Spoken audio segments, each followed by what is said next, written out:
देखो हम लोग पढ़ने वाले क्या हैं, विज्ञान। और विज्ञान में क्या मैं पढ़ाऊंगा आपको, रसायन विज्ञान। ठीक है, कितने भाग हैं, 3 भाग में, रसायन विज्ञान, जीव विज्ञान और भौतिक विज्ञान। मैं आपको क्या पढ़ाऊंगा, रसायन विज्ञान। ठीक है ना। विज्ञान टोटल कितने नंबर का आएगा आपको, 70 नंबर का, है ना। और 30 नंबर का क्या होता है, प्रैक्टिकल। बच्चों 70 में से 70 की थ्योरी होती है, और थ्योरी में कितने आते हैं, आने चाहिए नंबर 23। प्रैक्टिकल 30 का होता है, कितने आने चाहिए, 10। टोटल मिलाकर आपको 33 नंबर होने पर आपको पास होते हैं। उत्तीर्णांक यानी कि पासिंग मार्क कितने होते हैं, 33।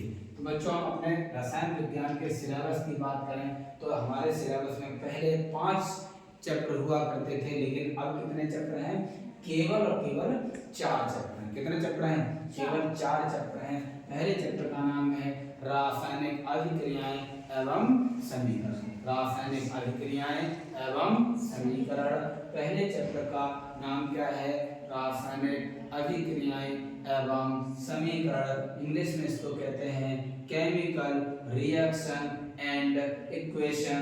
Chemical reaction and equation. दूसरा चैप्टर है अम्ल, क्षार एवं लवण। इंग्लिश में इसको कहेंगे acid, base and salt. Acid, base and salt.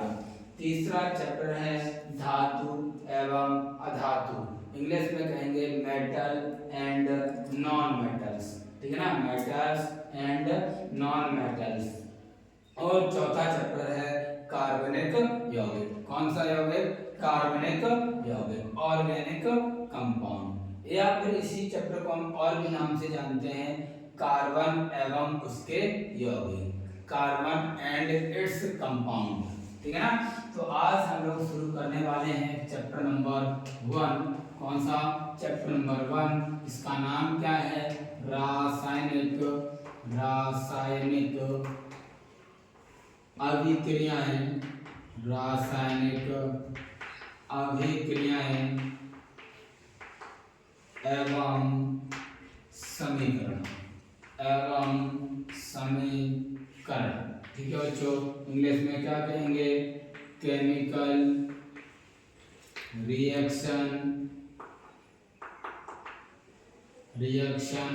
And equation.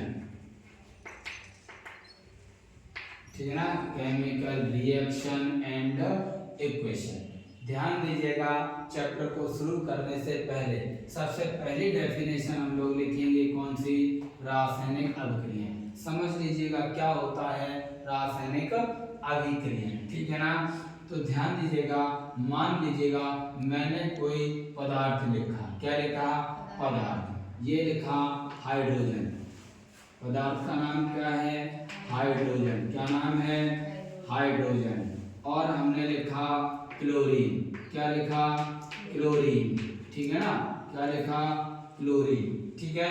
और इन दोनों पदार्थों के से आपस में जब क्रिया हुई तो क्रिया करने के बाद हाइड्रोजन क्लोराइड बना। क्या बना, हाइड्रोजन क्लोराइड या हाइड्रोक्लोरिक अम्ल कह सकते हैं, है ना। हाइड्रोजन क्लोराइड या हाइड्रोक्लोरिक अम्ल भी कह सकते हैं, हाइड्रोजन क्लोराइड कहते हैं, क्लोराइड। तो बच्चों ये जो है इसी को हम क्या कहते हैं, क्या कहते हैं बच्चों, इसी को अभिक्रिया, रासायनिक अभिक्रिया कहते हैं। अच्छा, डेफिनेशन की बात करेंगे तो ध्यान देना है, जब 2 या 2 से अधिक पदार्थ, 2 या 2 से अधिक पदार्थ, 2 या 2 से अधिक पदार्थ आपस में क्रिया करके नए गुणों वाले, गलत लिखे बच्चों, नए गुणों वाले नए पदार्थों का निर्माण करता है, तो इसे हम क्या कहते हैं, रासायनिक अभिक्रिया। क्या कहते हैं बच्चों, रासायनिक अभिक्रिया कहते हैं। क्या डेफिनेशन मैंने बोली है, जब 2 या 2 से अधिक पदार्थ आपस में क्रिया करके नए गुणों वाले नए पदार्थों का निर्माण करते हैं, तो इसे हम रासायनिक अभिक्रिया कहते हैं। बोलो, बात समझ में आ गई ठीक है ना।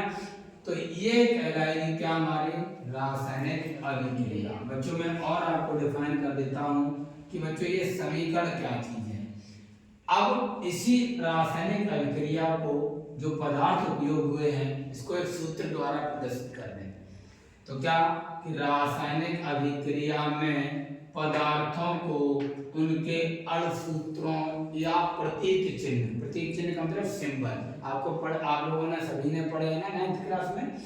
तो हाइड्रोजन का अणुसूत्र क्या होता है बच्चों H2 और क्लोरीन का अणुसूत्र क्या होता है Cl2 प्लस का प्लस एरो का एरो हाइड्रोजन क्लोराइड का होता है HCl। बच्चों ये भी दो आगे लगा दिया 2, ठीक है ना।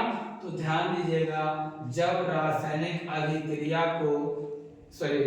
अभिक्रिया में पदार्थों को उनके अणुसूत्रों या प्रतीक चिन्हों द्वारा प्रदर्शित करते हैं तो ये प्रदर्शन ही क्या कहलाता है, ये प्रदर्शन ही समीकरण कहलाता है, रासायनिक समीकरण कहलाता है। बोलो बच्चों बात समझ में आ गई कि नहीं आ गई?